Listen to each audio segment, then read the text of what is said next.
Now I'd like to introduce today's speaker, Ann Whiting.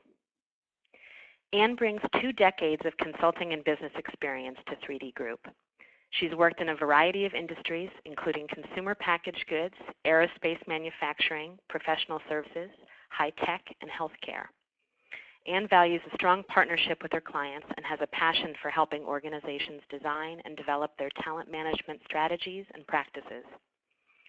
Ann has held human resource leadership positions with the Coleman Company, Spirit Aerosystems, and LSI Logic, managing staffing functions, performance management systems, leadership development programs, and succession management. Understanding of the demands placed on human resource leaders and places value on developing practical solutions that fit the operating environment. Ann has also worked as a management consultant for Right Management and Kaiser Permanente, coaching top-level talent, facilitating strategic planning, and providing change management consulting. Ann earned her master's in IO psychology from Alliant International University in San Diego. Now I'd like to turn the presentation over to Ann.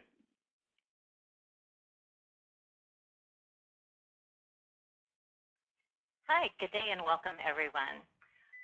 Most of us have observed what we have thought to be a high potential leader fail to live up to expectations. And so what we're going to be talking about today is really what are some of the root causes of failure of our high potential and how we as HR professionals can help set up our high potentials for success and more importantly our talent management programs within the organizations that we serve.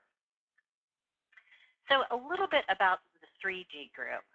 We're a consultancy based in California. We've been in business for 20 years. Our firm was founded by an industrial organizational psychologist that really has a strong belief in evidence-based research and using research-driven management consulting.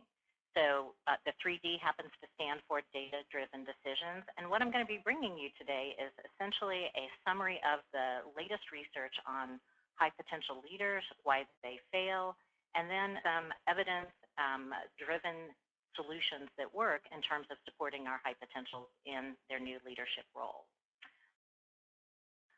Okay, so we probably ought to start at the beginning and talk about really what constitutes high potential. So one of the things that you're going to find is that there's lots of ready-made descriptions that you can go to in the literature, and there's lots of ways to define high potential. But fundamentally, what you're really looking for is you're trying to find that small segment of your organization's workforce, and usually it's between like 3 and 5%. One, that can lead at higher levels, and 2, that they want to perform those jobs with increased scope and responsibility. And so when you start looking at your organization's definition of high potential, you're pretty much going to end up with these 5 factors, some combination of these. So one is, do they have the ambition? Do they have the achievement orientation? Have they plotted a career path? Do they want to get ahead? Do they see themselves climbing the corporate ladder or taking on those larger scope roles? 2, it goes without saying, is performance. So you want a sustained record of performance, but it goes without saying, and it's pretty important to remember that performance does not equal potential. So you can have lots of people, and we've probably seen people in organizations that perform very, very well, but either don't want to move on to positions of greater responsibility or simply don't have the ability to do that. We also have engagement as a factor in finding high potentials. And so we know that there's lots of really smart people out there, intelligent, driven, but the ones that you're looking for high potential are the ones that are committed to your organization. And so you want to think about the people that demonstrate the intent to stay. They see themselves having a future at your organization. They exhibit that ownership mentality, and they really care about where your company or your organization is headed. You also want high potential definition to include a piece around culture and values. So are they an exemplar? Do they role model your organization's culture and values? And can they get results without destroying the culture that your organization has in place? And last but not least is this topic of learning agility. And learning agility is really an amalgam of a couple of different factors. So one, it deals with intelligence, IQ. It also deals with EQ, which is emotional intelligence, or the ability to be self-aware and understand our impact on others. But then there's also this piece around having an appetite or a passion for learners. And so people that are high in learning agility, they have the ability to go in and rapidly study and analyze situations and business problems and put solutions into play that tend to be correct over time.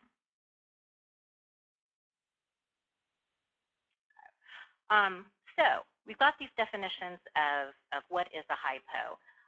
There is a definition that's well accepted in the literature around what constitutes high potential, and it's shared by the Corporate Leadership Council. It's also shared with the Conference Executive Board, and that's the DEF-DAY. So a definition of a high potential for the purposes of our discussion is really someone that has both the ability, the engagement, and the aspiration to succeed in more senior level positions. And organizations, as we know, they have a lot of different methods of developing high potentials. And so one of the common ones that we find is job rotation. And job rotation tends to happen in retail industries in particular. You may also find it in other types of sectors or industries. But essentially with a job rotation program, what it is a planned rotation through functions or roles in the organization designed to give the high potential leader an opportunity to experience different functions within the organization over time so that they build up a deep understanding of what the organization does, how people do it, and understand some of the core business processes that underlie the business itself. And so job rotation can be a very powerful way of identifying and developing high potentials, but some of the challenges with job rotation is it often fails to live up to expectations when you talk to human resource professionals or those in charge of hypo development programs. And kind of the reasons that we understand about job rotation is that it tends to be more of touring. So your high potential leaders are essentially seeing different functions, seeing different roles within the organization, but they may not have the high-stakes decision-making responsibility that they really need to drive their own potential and grow in their capabilities and in their role. So if you go with job rotation as an opportunity to develop high potentials, the two things that make it work are, one, having the in the role long enough to see like a full annual business cycle so that they essentially live with the results of their decision. And then two, have the job rotation really have teeth. So as they rotate through their roles, that there are problems to solve, there's business issues to tackle, there's process improvements to be made, but they're actually involved in shaping the growth and the capability of the function or the department or the role that they're occupying in that rotation. Other approaches to developing high potentials include executive education programs, and these take the form of sending your high potentials off to university-based programs as well as your internal leadership development programs. There's coaching and mentoring, again, both internal and external. But one of the things I really want to focus on today and talk about is stretch assignments, and this tends to be the most common way of developing high potential leaders. So a stretch assignment, so we all have the same definition, is a task that's given to the employee. It's beyond their current knowledge or skill level, and it's going to stretch them developmentally by placing them into uncomfortable situations so that they learn and they grow. So one of the primary challenges with stretch assignments is that too often we just end up calling it a promotion, and we treat it as a sink or swim situation. And what happens is too often those leaders, they sink, they don't swim, they fail to live up to their potential. So one of the things I'm going to share to you today is some research, and this is taken from the Conference Executive Board's 2014 Talent Report. And what their research has found is that 55% of high potential candidates drop out of their program within 5 years. And then 40 leaders that are moving into new roles fail to meet their business objectives. And what we know is that high potential leadership comes at a price, and people fall off the list for a number of reasons. So in this particular study, that 55% included leaders that voluntarily removed themselves from the fast track. So either they didn't have the appetite for the increased responsibility, they didn't have simply the energy and the passion for the journey. It also includes people that left the organization. So maybe they weren't advancing at the rate that they thought they should. They left for greener pastures. So it also includes in the 55% people that were involuntarily dropped from that roster. So those leaders that perhaps like topped out in the organization or stalled, but the bottom line is that they're no longer viewed as either being willing or capable of moving up into those positions with higher levels of leadership and greater responsibility. So instead of being a HIPO, we are what they call a POPO. And POPO stands for passed over, and you guessed it, pissed off. So you kind of end up with this segment, if they are not aware that they're off the roster, can be disgruntled and motivated. So something to think about in terms of your high potential program and that decision. Do we tell people, do we not tell people whether they're high potential? Okay, so the 55% of high potentials that drop out of their program, hopefully that number is a little bit less shocking because it includes involuntary and voluntary attrition. But that leaves us with the 46%. And so almost half of high potential leaders in this particular study fail to meet their business objective.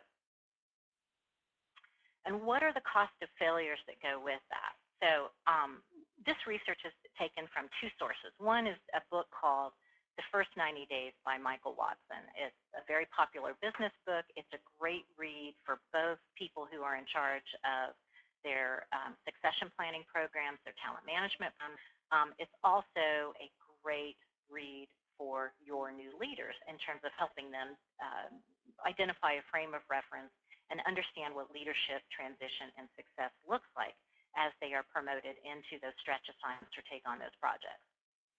So Michael Watson's, and this has also been to some degree replicated by Conger and Fisher in their study in 2007, they estimate the cost of failure between $750,000 to $1.5 million for a senior manager, and then up to $2.7 million for a top-level executive. And to me, this number seems really high. But when you dig into the research, it's really based on both, again, a tangible cost, such things as the headhunter agency fees that you may have paid to get the person there in the first place, paying for their replacement, the severance that you pay when the person is dismissed from the organization, the relocation costs that you may have had to move them to company headquarters or into a new site or location for that role.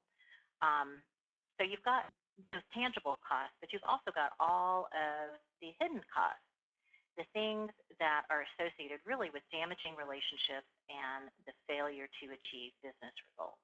And so we know that the consequences of failure are high. So let's take a look at why people fail, why our high potential leaders fail. And like most things, we can find that these things can be broken down into two categories. So there's really a root of failure that is due to the individual and a root cause of failure that can be found at the organization level. So reasons for individual failure. It's interesting because in the CEB study, the number one reason the human resource professionals cite for failure is the inability to navigate organization politics. And it's interesting because there's also some research that supports this that was done by DDI, Development Dimensions International, and their research is called Leaders in Transition, Stepping Up, Not Stepping Off. And one of the things I should mention is at the conclusion of the webinar, we will send you a bibliography so that you can refer to these sources directly and get familiar with the research that this presentation is grounded in. So anyway, in the DDI study, what they did is they took it from a different angle, and they surveyed leaders that were newly promoted into roles, and they asked them, what are the most frequent and intense challenges that you face? And so it's interesting because the thing that shows up both in the view of human resources professional and the newly promoted leaders themselves is this challenge of navigating organization politics and relationships. And so also closely related to that is misreading company culture and style, which is connected to self-awareness, again, ability to see ourselves as others do, and gauge our impact on others. One of the things that we also know about high potentials that was grounded or found in the CEB study is that high potentials are by nature, they tend to be very action-oriented, they're results-oriented, they are doers.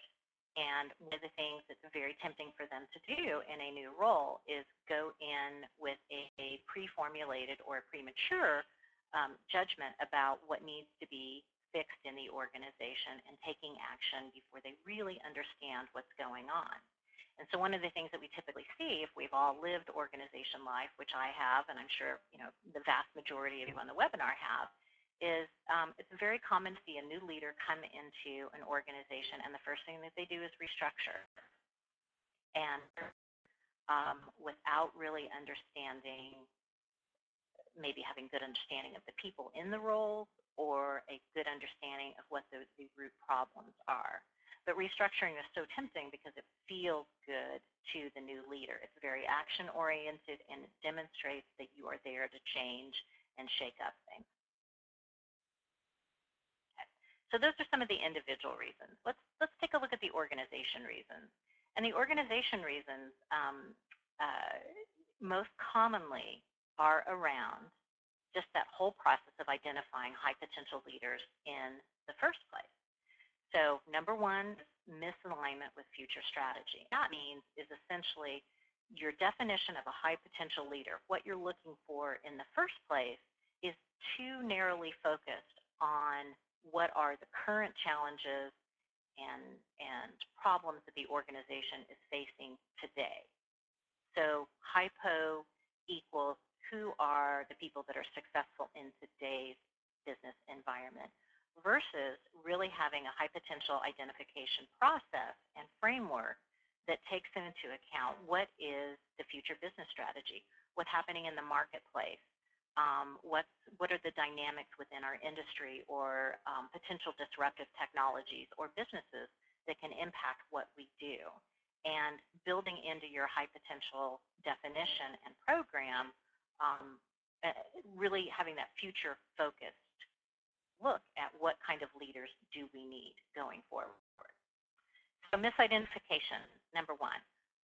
Number two that goes along with that is just the misidentification, misalignment. So often what happens is we end up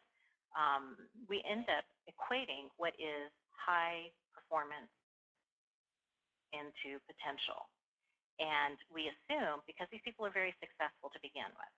So one of the things that we end up doing as both supervisors of high potentials and even as HR leaders that are in charge of talent management programs is that we have a tendency to put kind of a halo effect around these people. And we may certainly overlook what are some real developmental needs and assume that they are going to just successfully navigate leadership transitions on their own unassisted.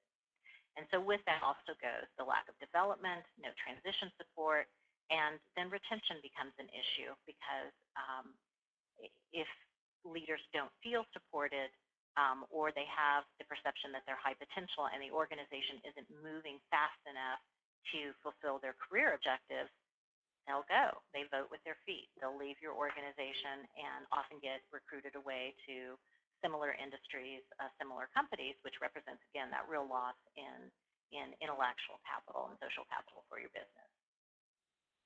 Okay. So we know that leadership transitions are hard for anyone, high potentials in particular, and there's some really basic reasons as to why that happens. So number one is shifting priority and helping a new leader understand what is different about this role, different about the situation, the segment of the business that they might be in, and having them gain clarity and focus on what are the business results that need to be attained.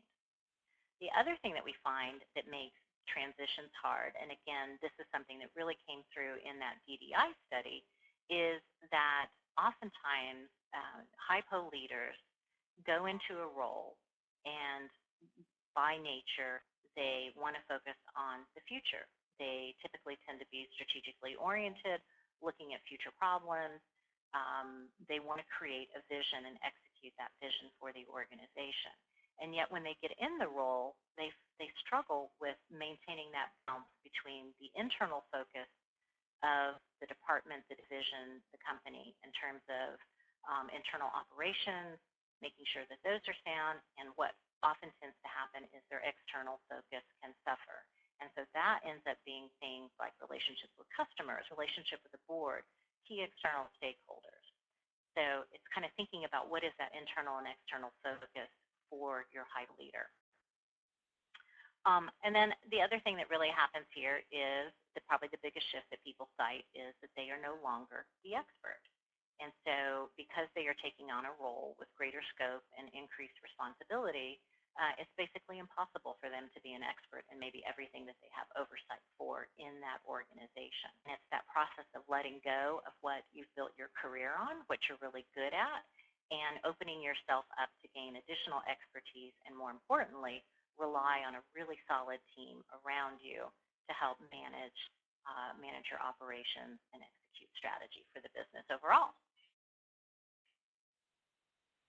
Okay, so situational view of leadership transition. So one of the things that we know is that there's the organizational reasons for why high potential leaders fail. There's individual reasons for why a high potential leader struggles or may fail in the transition. Things that we can do as human resources professionals is really go in and start to understand what is the nature of the job that the high potential leader is going to be taking over. And so in his book, again, it's The First 90 Days, Michael Watson, and this is also replicated again in a study by the Conference Executive Board, and a study that was done in 2002, which really kind of takes a look at what happens in leadership transition that is around the job itself. So what is the requirement, irregardless of the person? And what they did is they essentially kind of classified what types of roles a new leader might be going into. And one of these is sustaining success. And so in this particular study, found that about 3% of the leadership roles involve sustaining success. And what this means is the leader is basically going into a situation where they need to keep the ship going in the direction that it's going. So there's not major shifts in strategy. It's really around keeping something successful, making it continue to be successful going into the future. So out of the leadership transitions, it tends to be the least prevalent, and what we might say is the easiest because you're inheriting success as a leader. Okay. So the other situation that leaders often find when they take on a new role is that they are replacing a successful predecessor. And so what this can often mean in organizations is you have someone retire, most frequently stepping out of a role, and you're looking at a replacement or a successor going into that. And oftentimes this person that you're replacing, this leader that you're replacing, is beloved. They have a solid reputation. They're an icon within your organization. They symbolize, they're so closely linked with the company and the success of the company. So as a new leader, this can be one of the hardest things to go into. It constitutes about 18% of the type of leadership transitions, where you have to go in and basically fill these very large shoes that have preceded you. And so some of the challenges around that are, how do you set your own tone? How do you set your own style? How do you make the role yours? And there's some really great, if we can look to what's happening in the media today and what's happening in business today, there's great examples of these that abound. So we can look at Apple and look at what succession has looked like there since the passing of Steve Jobs. We can also look at Microsoft and the transitions that have happened after Bill Gates stepped down. And the challenge for each of these leaders is to kind of take that role, fill those big shoes, make it their own. Okay. The other type of leadership transitions that we have are really around this combination of being a turnaround or a realignment. So a turnaround is when, obviously, a leader inherits a failing business function, department, or segment, and their job is to fix it. And so if you think about what are the skills that are required for that role, it's having a high potential leader that is ready to go in, make an impact, make hard decisions, figure out a path for the future, and execute that path very quickly to produce some quick wins and some gains so that people have confidence that indeed he or she is really fixing the organization, turning it around, having that, solving the problem. That tends to be the second most prevalent type of leadership transition that there is. And we also have realignment, which is basically very related to a turnaround. The best way to thinking about it is essentially it's a tweak. So, you have some, it's not fully successful, it's not totally broken like you might see in a turnaround, and so it's really around how do you shift. And this might be something like moving into a new market segment, or revitalizing, re-engineering, rescoping, rethinking, positioning for the future is what that realignment category of transition looks like. Last but not least is what constitutes 31%, which is really around this whole issue of startup. And so this is when you take a high potential leader and you say, let's go start a new product. You put them in charge of a new product. You put them in charge of a new division, a new, maybe a business segment that you have acquired through mergers and acquisitions. So the whole point of looking at this is you can kind of see the takeaway is that, so along with the individual that you have, the high potential and the characteristics that he or she has of themselves, you also really want to look at what are the situational demands of the role that you're promoting them into, and making that match in between what they're motivated by, their capabilities, how that fits with their career path, their aspirations, and then ultimately, what do you need out of that developmental role? What does the business need in terms of sustaining success, realignment, turning around, or starting something up? And just being key on what are the different, what are the different traits that go into that. Someone who's very excited by startups, loves chaos, loves ambiguity, can make and execute decisions on a rapid basis. The person that is suited for startup may not be the leader that you want to sustain that organization or stabilize it going into the future. So that's kind of another key component of how we look at high potential leaders and where they might fail. Smart person, not matched up with what is the situational demands of that leadership role itself. Okay.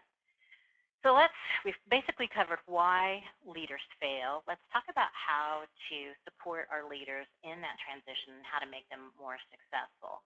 And what we're going to find with this is the research says, again, that there's kind of two levels that we need to look at. So one of them is really kind of looking at that organization level. We've talked about this earlier in the presentation. So do we have, in terms of supporting our high potential leaders, a really good grasp on what are our future leadership requirements? Have we projected in the future? Have we looked into the external marketplace to see what our competitors are doing, to see what's happening in the industry, to understand disruptive technologies or competitive threats, and have a definition of leadership that encompasses that? So that, again, you have a broad focused leader and people in your succession pool that have capabilities that will meet those meet that potential future as it manifests itself. The other thing is that clear framework for identifying high potentials. And so one of the things that we often find in organizations is we ask our leaders to identify high potentials, And oftentimes what happens is each of them carries their own definition of what that means. And so if you haven't in your organization created that clear framework of what is a high potential given our business, our culture, our environment, that's absolutely something that's critical to go out and do. And have a discussion around what does hypo mean here, and tailor it to fit your circumstance, your industry, your org. The other thing that we can really say around supporting leadership transition success at the org level is to use assessment-driven insights and use it throughout the succession management process, succession planning process, and the talent management process as a whole. So you can use assessments at a couple of different places. Most commonly, they are used to help you identify potential in your candidate pool for hypos, and also with the hypo leader themselves. So you're kind of understanding what is the organization risks, what is the makeup of this individual, how do we assess potential using some assessment-driven insights that help us make the decision of matching them to positions, matching them to those developmental sink or swim roles, but also using the assessment-driven insights with the leader, him or herself, to create additional self-awareness. So armed with a solid understanding of their strengths and weaknesses, known to themselves as well as known to others, before they go into these transitions and these crucible roles that are going to stretch them. The other thing that we as HR professionals is really begin to identify what are those developmental roles within your organization. And again, scoping out, are there startups that would be appropriate for our high potential leader to go test in and stretch in? Is there succession planning, replacement, retirement, forecasting? What are those roles that people can go into that are really going to, one, test their capabilities, stretch them to grow, but two, at the individual level, also match up with where is their career headed, where is their motivation, where is their aspiration, and making sure that there's that fit or that match at that level. And then we're also saying that with supporting leadership transition success is there's this whole process of how do you support your leader as they step into the role itself. So what does the transition plan and support look like? Well, at the individual level, there's this piece around really understanding career pathing and development. There's some interesting research that the Center for Creative Leadership did, and they had a study that's called A View from Inside the Leadership Pipeline.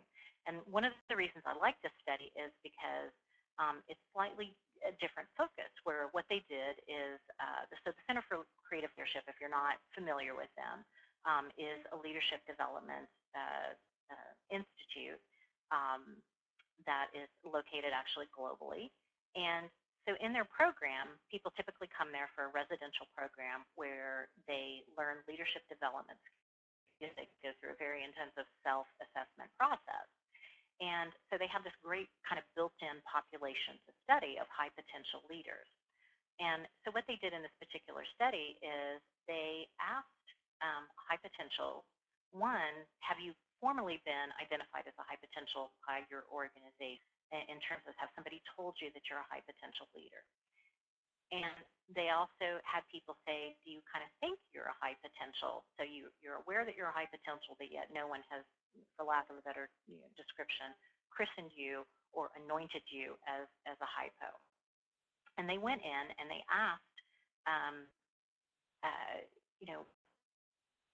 what's challenging about being high potential in your company?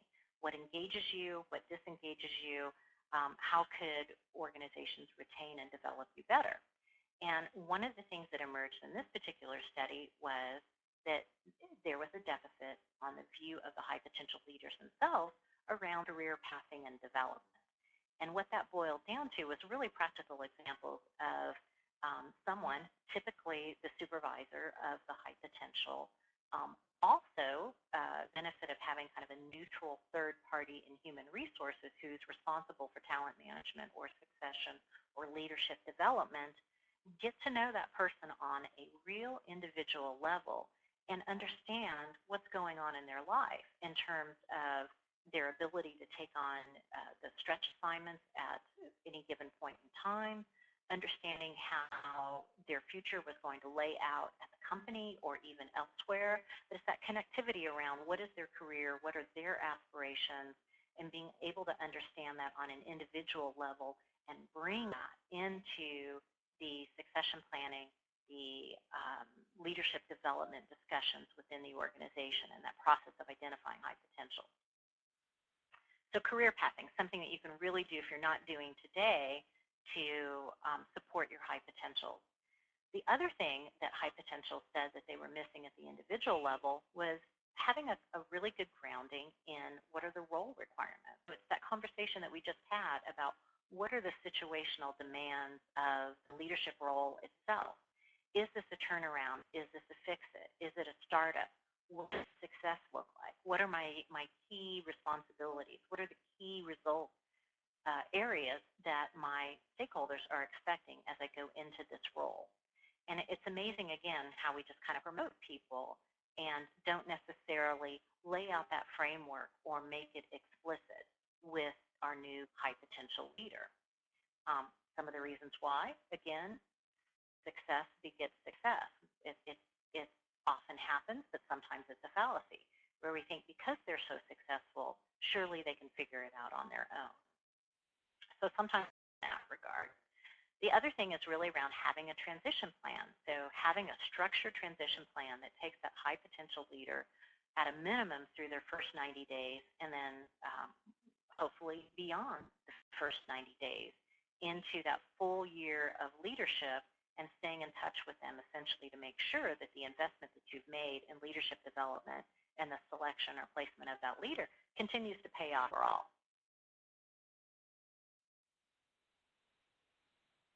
So transition plan elements, resources on the web around building a leadership transition plan.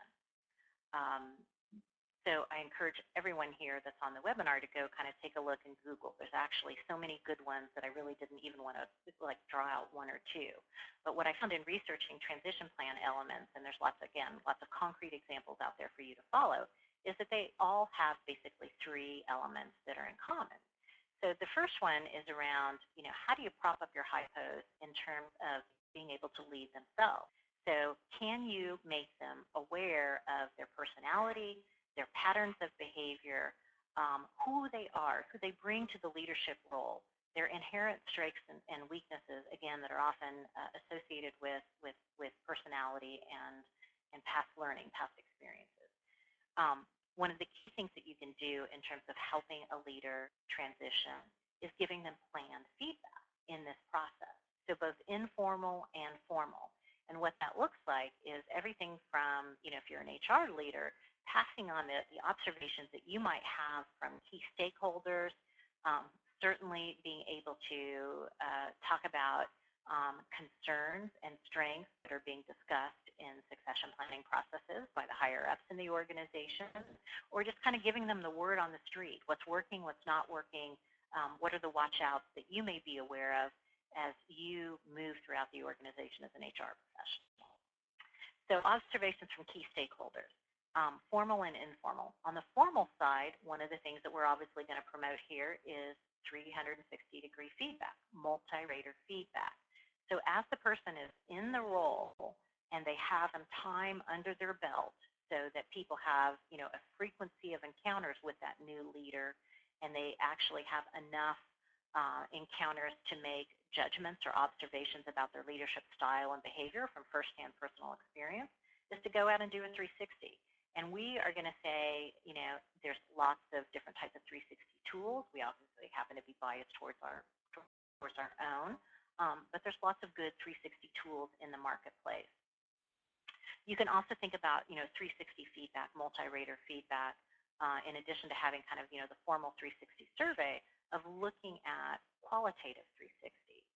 So one of the things you do as an HR professional or leader in your organization that has oversight of hypos is, as they're in that role, work with your high potential leader and say, one of the things that I can do that would be benefit to you is help you get feedback about how you're currently being perceived. What is your reputation in this role?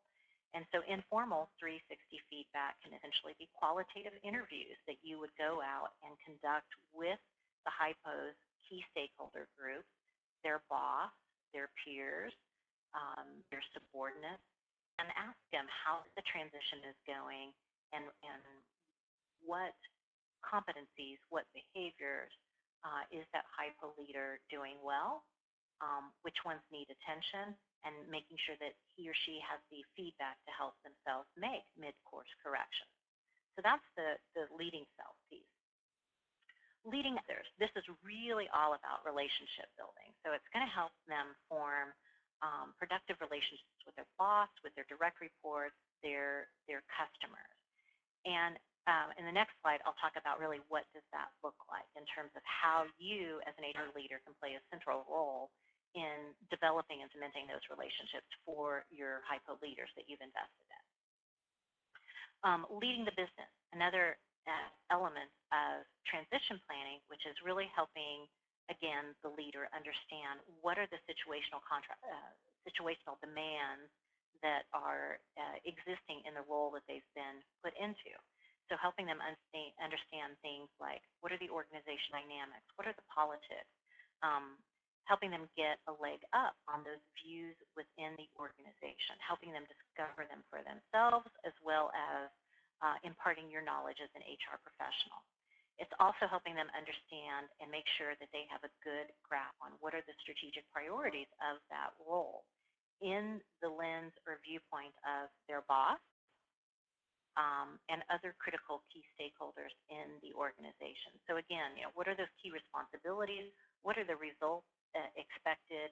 And ensuring that they, as a leader, are identifying some of those quick wins that will help people build confidence in their capability as a leader and basically say, yes, we made us great in putting this person in this stretch assignment or this role.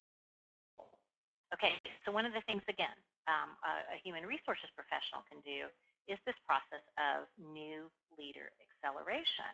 And again, what I'm going to tell you is there is a plethora of resources available on the web for conducting new leader acceleration interventions. One of the kind of the seminal approaches, and maybe what I call the granddaddy of the approaches, is developed by General Electric. And you can go out and, again, look at General Electric new leader acceleration, and you'll get a great template on how to execute this as an HR leader. How do I facilitate new leader acceleration?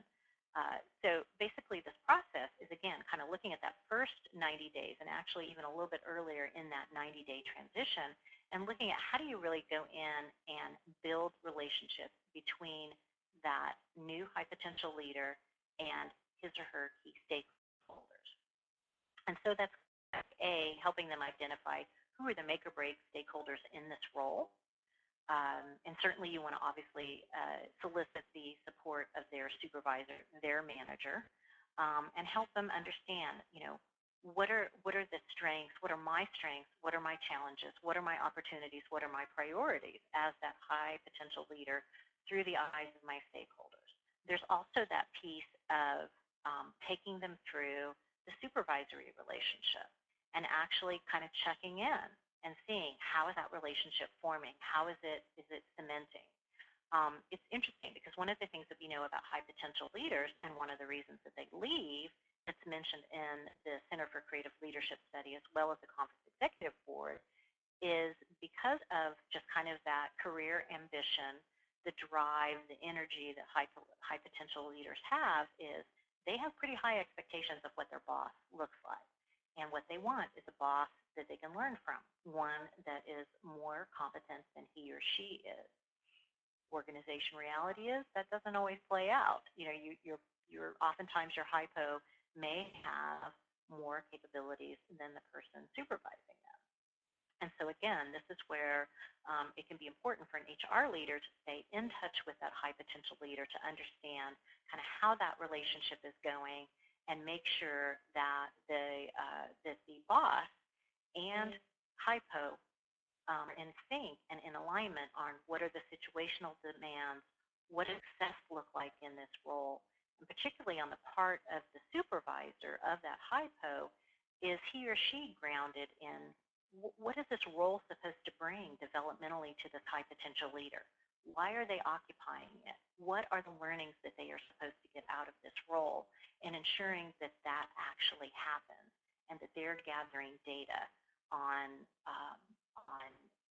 the new leader's decision-making skills, communication skills, the things that are being tested in that role itself.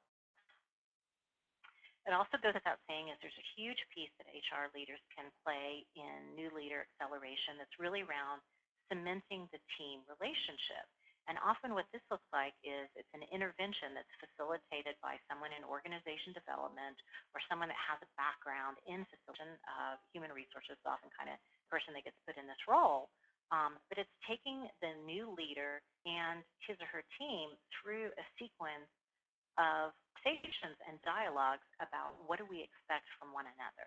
It's essentially speeding up that whole process of getting to know that new leader, his strengths, her strengths, their leadership style, getting them up to speed on what are the team dynamics in terms of what are the culture, the operating norms that exist within the team, what are their capabilities, facilitating conversations around performance expectations, measurement, priorities, etc. And so this team relationship can be done, getting that accelerated or booted up can actually happen so quickly. It can basically be 2 half-day off-sites, or I've even seen it done in a half-day off-site, which really launches that new leader with their team and establishes a framework for them to operate from.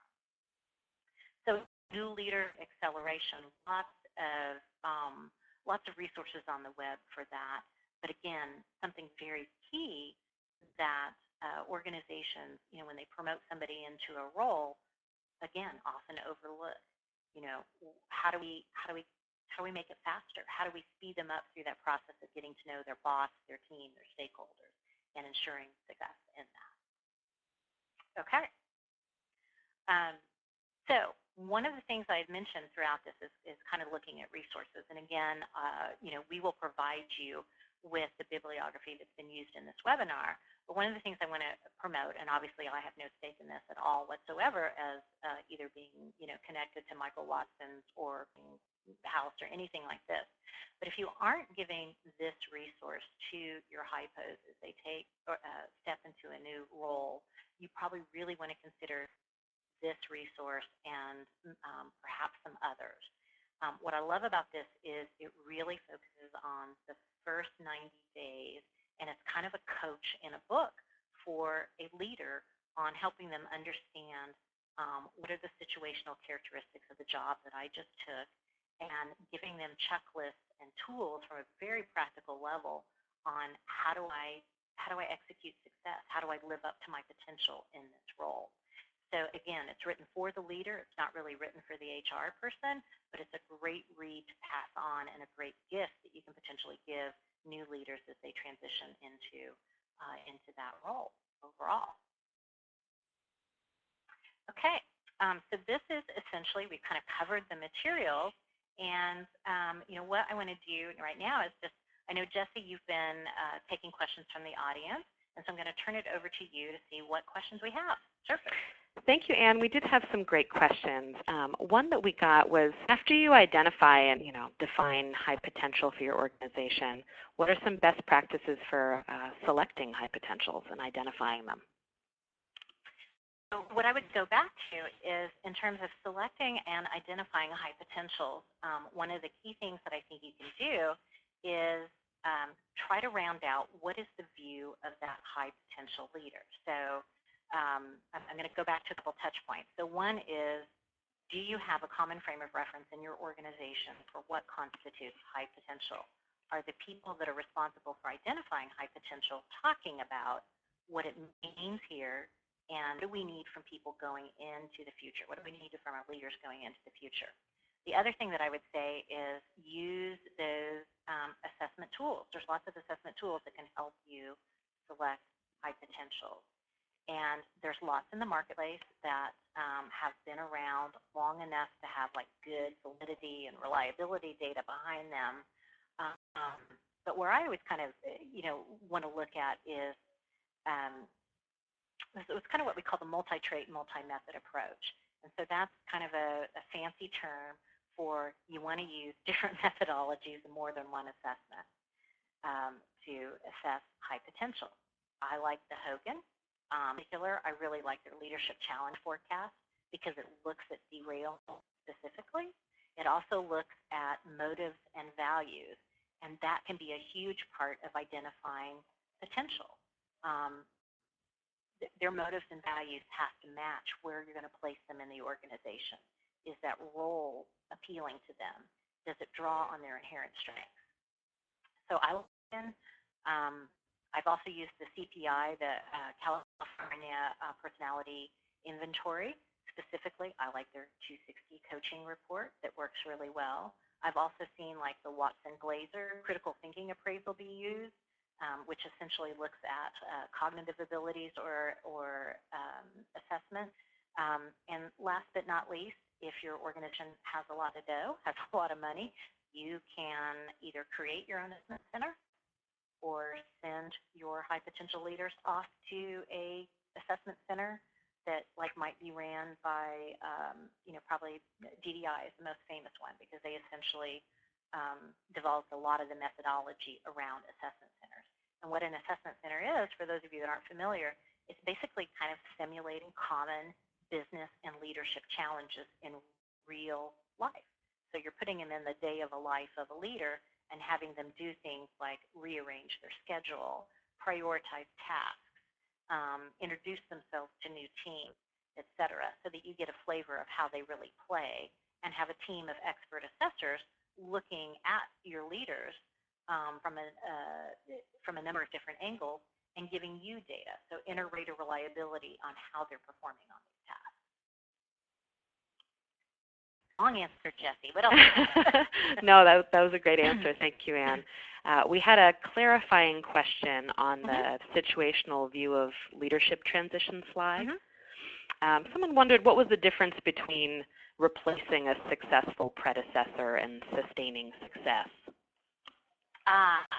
So I go back to that slide here.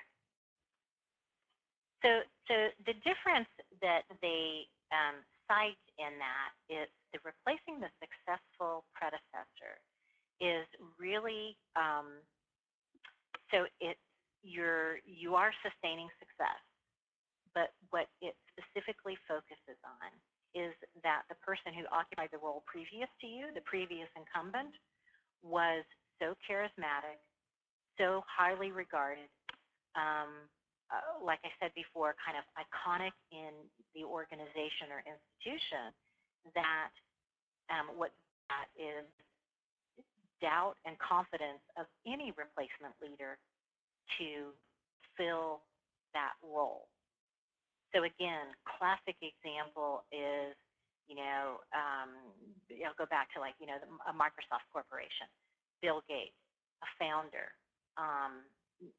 someone who had that indelible fingerprint all over the organization, and you're looking at transition and how does that, how does the new CEO come in and make his or her own fingerprint? How do they transfer confidence? So it's that added requirement of meeting stakeholder expectations in that replacing a successful predecessor. Great, thank you. Hopefully that clarified. I thought that was a good question.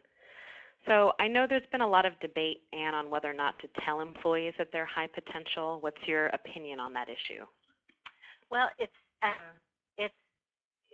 interesting because one of the things, so I followed that debate and I've kind of lived with that debate in different organizations. So it's not uncommon that, we as HR professionals and even, consultants get asked, do we tell, do we not tell? So I'm going to just give you my personal take on it. So my personal thought is that if a leader is a high potential leader, typically they know it. And the reason that they know it is because they are getting greater visibility and access to senior leaders in the organization. They probably see themselves getting kind of a differential level of resources, time, and attention in terms of their development or exposure or access to more senior people in the organization. So one is there's this piece of me that thinks people know it. But I will say that this is really interesting because in staying on top of this debate and this topic, there was a study that was published in 2014, and again, Center for Leadership, and the study is called High Potential Talent, A View from Inside the Leadership Pipeline. And this is really the only research that I know of that's, like solid empirical research that goes in. And again, what they did is they looked at hypos, those that had been anointed or, tapped on the shoulder, knighted as a high potential within their organization. So they were formally told, you're a hypo, this is what it means. And then they contrasted those with people that knew they were a hypo informally, but they had not been officially told by their organization. To kind of see those two differences, told and untold, known and unknown hypo status. And what the CCL study found is that people that were told that they were a hypo, officially told that they were a hypo, actually had higher levels of retention, higher levels of engagement within the organization. And so there was something reaffirming about being told that you were a hypo in an official manner. People have higher levels of engagement and commitment and see a future with themselves. So they were much less likely to be lured away by headhunters or seek their own opportunity elsewhere. So that's kind of making me question, if I were in charge of a development program now, would I go back and tell people? I might. I'd certainly want to weigh it against my organization and my operating environment. But there's some evidence that says if you do, you're going to hang on to them and they're going to be more committed. Great. Thank you for sharing that, Anne. I think that's all we have time for today, but I want to thank all of you for your thoughtful questions. Again, we'll be emailing you a link to the resource bibliography and also to the presentation within the next few days. You can also find our past webinars on our website. Feel free to reach out to us directly at 463-0333. Thank you again and have a great rest of your day.